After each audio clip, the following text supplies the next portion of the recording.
परम सत्कार्यो गुरु प्यारी सात संगत जी राधा स्वामी जी।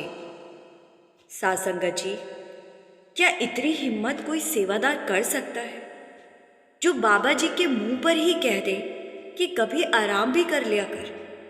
कितनी भागदौड़ करता है। लेकिन जिस सेवादार की मैं आपको बात बताने जा रही हूँ जी, उन्होंने बिल्कुल ऐसा ही बाबा जी को कह दिया था जी। और इसके बाद बाबा जी हंसने लगे थे जी। सात संगत जी, इसी वीडियो के आखिरी में मैं आपको डेरा के रेलवे स्टेशन पर पोस्ट हुए एक ऐसे अधिकारी की बिल्कुल सच्ची बात भी बताऊंगी जो बाबा जी की संगत को बहुत ज़्यादा तंग करता था जी और बाबा जी से नफरत करता था।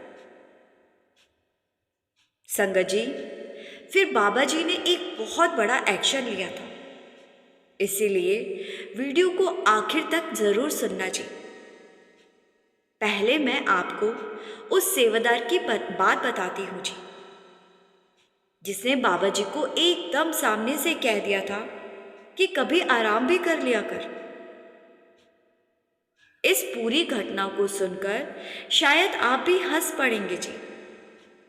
सात संगत जी, ये सेवादार बहुत ज़्यादा मस्त इंसान था। ये मालिक के प्रेम के नशे में हर समय मस्त रहता था। इसको दिन दुनिया की कोई खबर नहीं थी।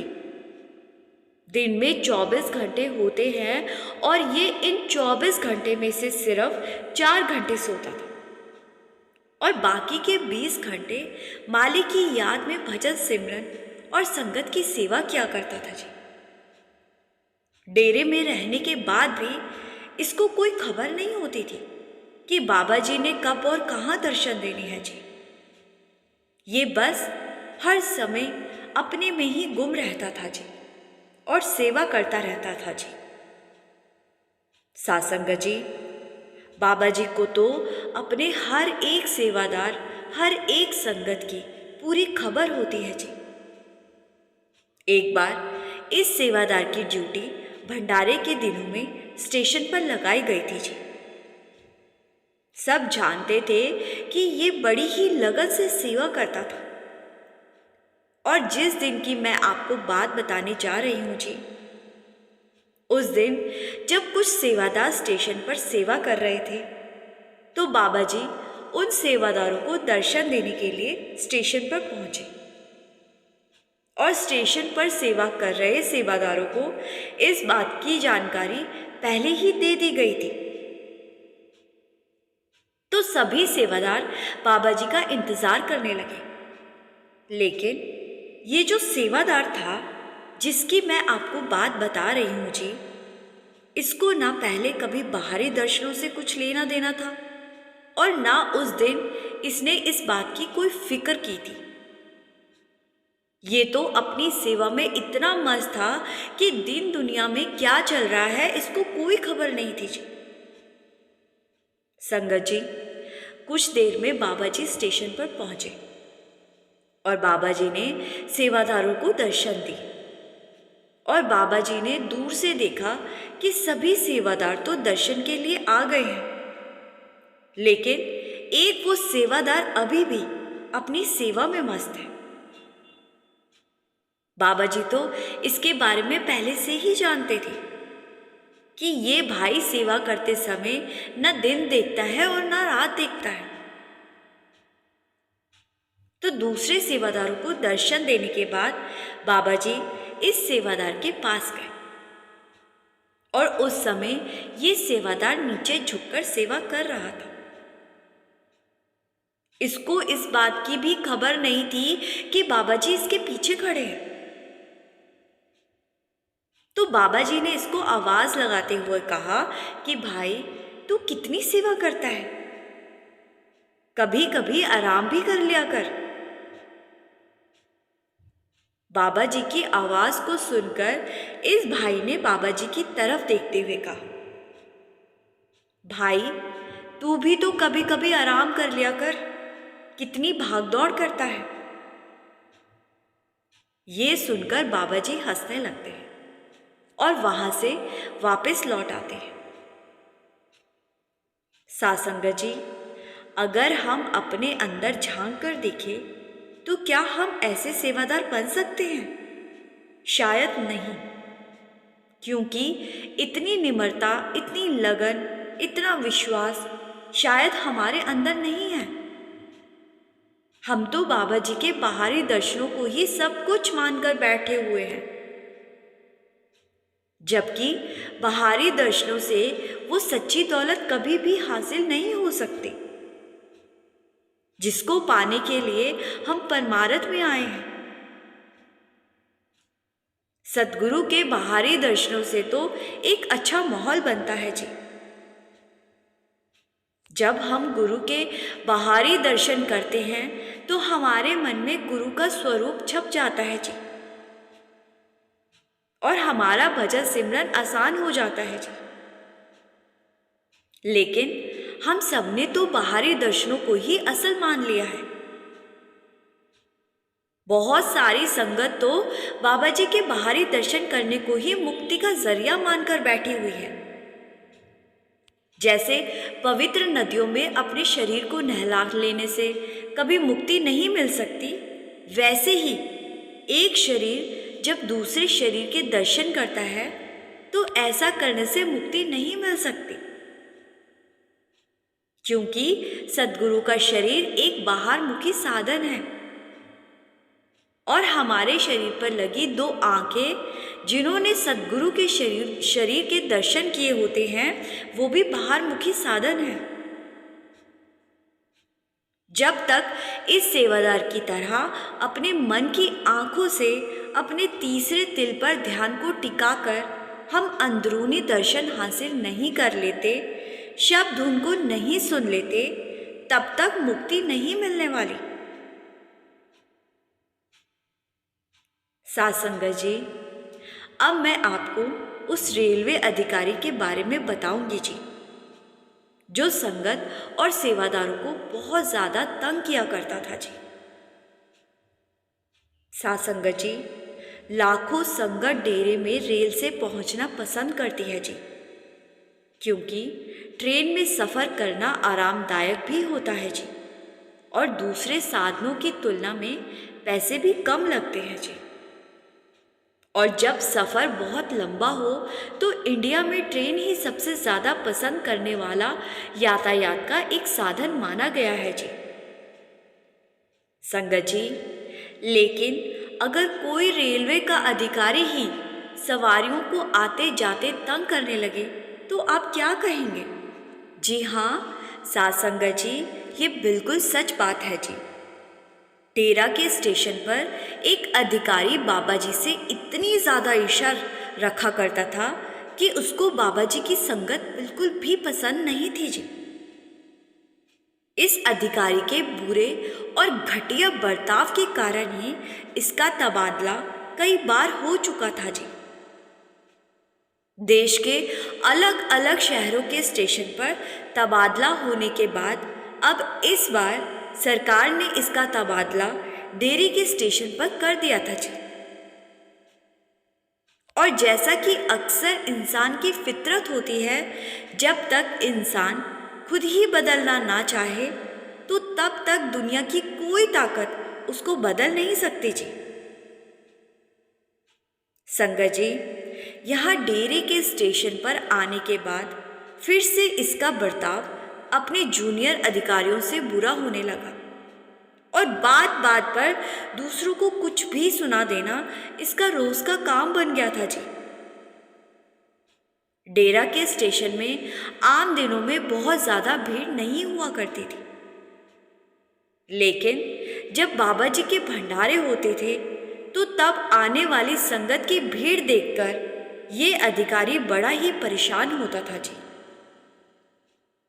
फिर किसी ने इसको बताया कि यहाँ से कुछ ही दूरी पर एक बहुत बड़ा डेरा है और ये सब लोग उस डेरे के गुरु का सत्संग सुनने दूर दूर से आते हैं। जब इस अधिकारी बाबा जी के लिए इतनी संगत को आता हुआ देखता था तो इसको बाबा जी पर भी गुस्सा आने लगता था जी। और ये बाबा जी को भी भला बुरा कहने लगता था, क्योंकि जब सवारियां बहुत ज्यादा आने लगेगी तो इसका काम भी बढ़ जाएगा। और इसको आदत थी काम ना करने की, लेकिन इतनी भीड़ जब भंडारों पर आती थी तो इसके ऊपर काम का बोझ बहुत बढ़ जाता था और ये और भी ज्यादा गुस्से में रहने लगता था। जब स्टेशन पर आने के बाद संगत में से कोई इंसान इससे कुछ पूछता तो ये उसको भी गुस्सा कर देता और सही रास्ता बताने की बजाय उसको दूसरी तरफ भेज देता था। जब भंडारे होते तो सेवादार स्टेशन पर संगत की सेवा करने के लिए पहुंच जाते थे जी, और ये अधिकारी उन्हें भी सेवा करने से रोकता था। हर रोज इसका झगड़ा किसी ना किसी के साथ होता था। रूटीन में डेरे आने वाली संगत और सेवादार इसके बुरे बर्ताव से बड़ा ही परेशान हो गए थे जी। ऊपर इसकी शिकायत भी की गई, लेकिन इस तरह की सिचुएशन में कोई भी फैसला लेने में टाइम लगता है जी। जब ये बात बाबा जी तक पहुंची तो बाबा जी ने उस समय कुछ नहीं बोला और 2 दिन के बाद ही इस अधिकारी के पास एक ऊपर से एक कॉल आया और उस फोन में इसको बताया गया कि 3 दिन के बाद एक बड़े मंत्री जी डेरा के स्टेशन पर पहुंच रहे हैं, क्योंकि डेरे में सद्गुरु का सत्संग होना है और वो मंत्री स्पेशल सत्संग सुनने आ रहे हैं और हो सकता है वो डेरा के रेलवे स्टेशन का मुआयना भी करें। इसीलिए सब कुछ ठीक तरीके से होना चाहिए।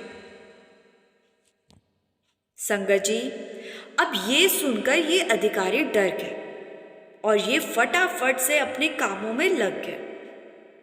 इसने कामकाज की सारी फाइल और बाकी के कागज संभाले और उनको सुनियोजित तरीके से फाइल में लगा दिया और स्टेशन पर और जो भी छोटे मोटे काम होने थे वो सब भी इसने अगले 3 दिन में पूरे करवाए। और 3 दिन के बाद मंत्री जी अपने परिवार के साथ डेरे के स्टेशन पर पहुंच गए जी, और ये अधिकारी उनके स्वागत के लिए पहले से ही खड़ा था जी। इसके बाद मंत्री जी ने इस अधिकारी को कहा कि आप सरकारी गाड़ी मंगवाओ और हमें डेरे तक छोड़कर आओ। संगत जी, तो अधिकारी ने मंत्री का हुक्म माना और उनको सरकारी गाड़ी में बिठाकर डेरे की तरफ चल दिया। डेरे के गेट पर जाकर उसने गाड़ी रोक दी तो मंत्री जी कहने लगी कि क्या आप अंदर नहीं आओगे? तो अधिकारी कहने लगा कि जी मैं इन सब में विश्वास नहीं रखता। तो मंत्री जी ने कहा कि मैंने आपको विश्वास करने को नहीं कहा, मैं तो सिर्फ इतना चाहता हूं कि आप डेरे के गेट से वापस मत लौटो और 1 घंटे का सत्संग जरूर सुनो। ऐसा मौका बार बार नहीं मिलता। तो मंत्री के कहने पर अधिकारी भी डेरे के अंदर दाखिल हो गया जी, और पहली बार जब इसने अपने कदम डेरे के अंदर रखे तो आधा गुस्सा तो इसका कदम रखते ही खत्म हो गया। इसके अंदर अपने आप एक पॉजिटिव एनर्जी आ गई और इसके मन में अचानक से विनम्रता आ गई। जैसे जैसे ये सब सत्संग पंडाल की तरफ बढ़ रहे थे वैसे वैसे इस अधिकारी के अंदर एक अजीब सी एनर्जी आ रही थी। और कुछ समय के बाद बाबा जी ने सत्संग फरमाया और उस दिन सत्संग में बाबा जी ने इंसान की इंसान से ईर्ष्या करने वाली बात को बड़ी ही गहराई से समझाया जी। बाबा जी की बातों को सुनकर इस अधिकारी की आंखों में ना चाहते हुए भी आंसू बहने लगे जी। संगत जी, जिन सद्गुरु से ये अधिकारी इतनी ज़्यादा नफरत करता था, उनका एक सत्संग सुनने के बाद ये अधिकारी बिल्कुल बदल गया जी। सत्संग सुनने के बाद मंत्री जी के साथ इस अधिकारी ने लंगर भी किया और इतना सहज भाव, इतनी निम्रता देखकर इसके अंदर का सारा गुस्सा, सारी नफरत खत्म हो गई।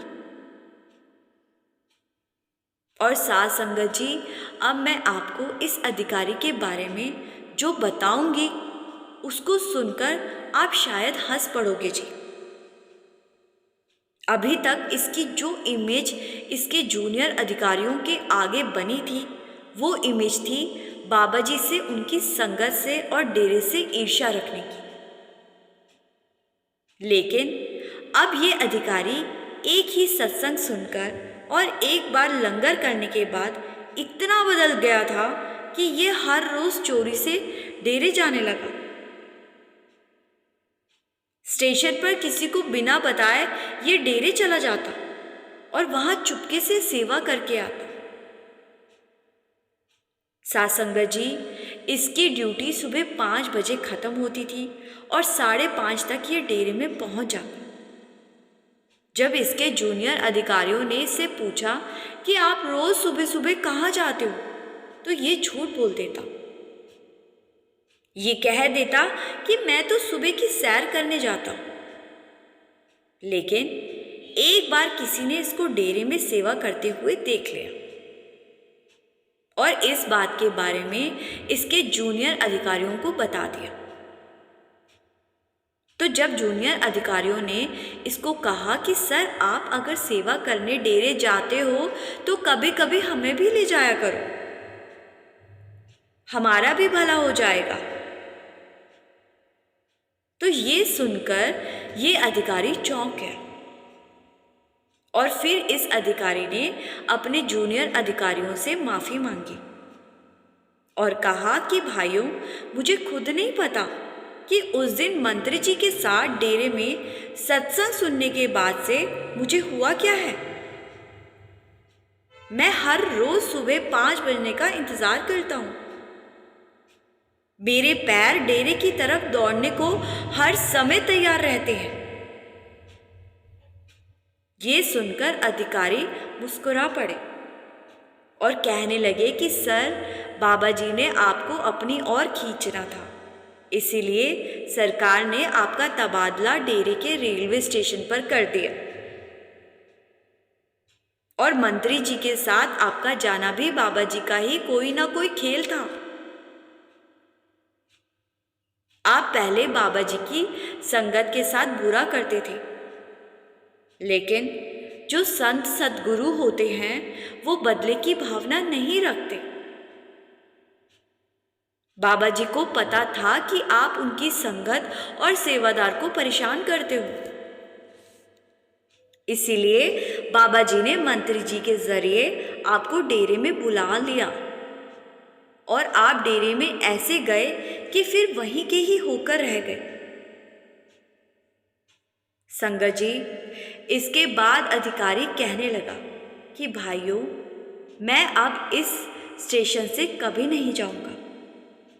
अगर सरकार मेरा तबादला करेगी तो मैं नौकरी छोड़ दूंगा और बहुत जल्द मैं अपने परिवार को भी यहाँ शिफ्ट कर लूंगा। ये सुनकर जूनियर अधिकारी भी मुस्कुरा पड़े। सासंगत जी, अगर कोई हमारा ज़रा सा बुरा करे तो हमारे अंदर बदले की भावना उत्पन्न हो जाती है,